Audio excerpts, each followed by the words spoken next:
जैन परंपरा में शुद्ध और सरस्वती दोनों साथ चलते हैं, इसीलिए जैन परंपरा में शुद्ध ज्ञान की अधिष्ठात्री कहलाती है सरस्वती। वो शुद्ध ज्ञान है, उसकी अधिष्ठात्री है सरस्वती।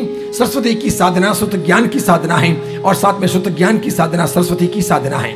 साधना के पहले आशातनाओं से बचने का प्रयत्न नितांत होना चाहिए। जो लोग भी ज्ञान के मार्ग पर आगे बढ़ना चाहते हैं या सरस्वती की साधना करना चाहते हैं, उन्हें ज्ञान की अवहेलना से अपने आप को रोकना चाहिए।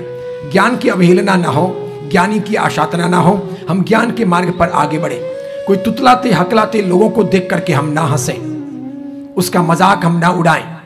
भगवान कहते हैं जो तुतलाते हकलाते लोगों का मजाक उड़ाते हैं या उनको देख करके हंसते हैं, वे भी भावांतर के अंदर कहीं ना कहीं तुतलाने हकलाने लग जाते हैं। कि जो कोई इंसान किसी की तुतलाती हकलाती जबान को देख करके तुतलाता या हकलाता है, उसका मजाक उड़ाता है, यह ज्ञान का अविनय है, ज्ञान की आशातना है। यह बहुत बड़ा अपराध है। ज्ञान लिखी हुई वस्तुओं में खाना, यानी अक्षर लिखी हुई वस्तुओं में खाना भी ज्ञान का अवहेलन है, सरस्वती की आशातना है। यहां तक कि अक्षर लिखे हुए कपड़े भी पहनने नहीं चाहिए।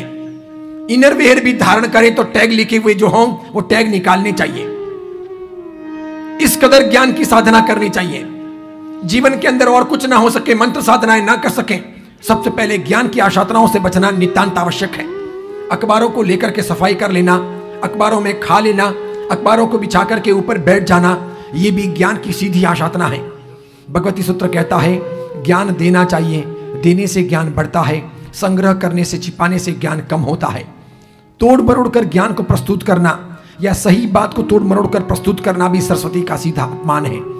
जो लोग भी ज्ञान की आशातनाओं से नहीं बचते हैं, वे ज्ञान प्राप्त नहीं कर सकते हैं। आया हुआ ज्ञान भी उनके पास में से चला जाता है।